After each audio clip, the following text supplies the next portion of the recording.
Shalom Bapak Ibu Saudara. Jadi seorang muda yang kaya, kemudian punya kedudukan sukses dalam karir, itu hebat. Tetapi tahukah saudara, Alkitab menuliskan dalam kitab Injil Matius pasal 19 ayat 16 sampai 24, kitab Injil Markus pasalnya ke-10 ayat 17 sampai ke-27, dan kitab Injil Lukas pasal 18 ayat 18 sampai ayat yang ke-27, tentang seorang muda yang kaya, sukses, punya jabatan. Ketika dia bertemu dengan Yesus, dia menyapa, "Guru, perbuatan baik manakah yang harus kuperbuat?" Yesus katakan, "Jangan mencuri, jangan membunuh, jangan berzina, dan lain-lain." Kemudian dia bilang, "Itu sudah aku lakukan. Apakah masih ada lagi yang harus aku lakukan?" Lalu Yesus menyampaikan satu hal yang luar biasa. "Pergilah, jualah segala harta milikmu, berikan itu kepada orang miskin, lalu datanglah mengikuti aku." Nah, saudara tahu dari obrolan ini, saya melihat ada hal yang sangat luar biasa. Pertama, si anak muda ini, dia sedang mempertontonkan kesalehannya. Dia tidak datang menanyakan sesuatu yang sebenarnya bermanfaat buat hidupnya, tapi dia sedang mempertontonkan kesalehannya.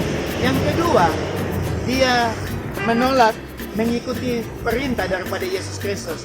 Dan yang ketiga, dia juga menolak ajakan Yesus Kristus untuk datang bersama-sama dan mengikutinya. Nah, Bapak Ibu Saudara sekalian yang Tuhan Yesus kasihi, saya melihat ada 3 hal di mana yang pertama, Yesus ingin bahwa anak muda ini dia memberi bukti, bukan saja kata-katanya yang kosong.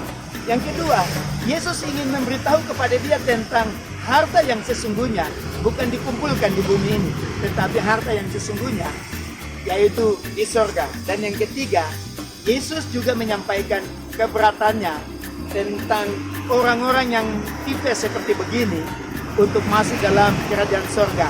Mungkin saudara baca dan menganggap ini terlalu berlebihan, di mana Yesus memberikan perumpamaan seekor onta masuk di dalam lubang jarum.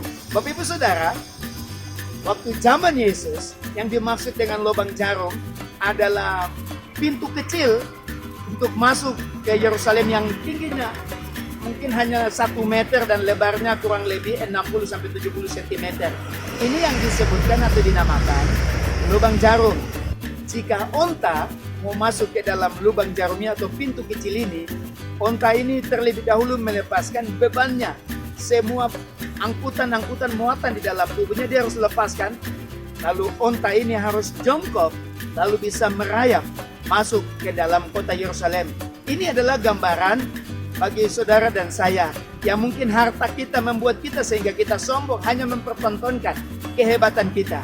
Untuk masuk ke sorga, kita harus melepaskan rendahkan hati kita di hadapan Tuhan. Lalu disitulah kita bisa dilayakkan mengikut Tuhan, bahkan masuk ke dalam kerajaannya. Karena itu saudara, pesan saya dari tempat ini, tinggalkan semua apa yang kita kumpulkan di dunia ini, tetapi mari kita kumpulkan harta di sorga. Lepaskan semua beban saudara untuk masuk di dalam kerajaan Allah. Kita tidak bisa membawa beban kita bisa membawa kesombongan kita untuk masuk ke dalam kerajaan sorga. Tetapi kita merendahkan hidup kita untuk bersama dengan Tuhan. Dari depan kantor gubernur Provinsi Papua di kota Jayapura, doa saya menyertai Bapak Ibu Saudara sekalian. Shalom.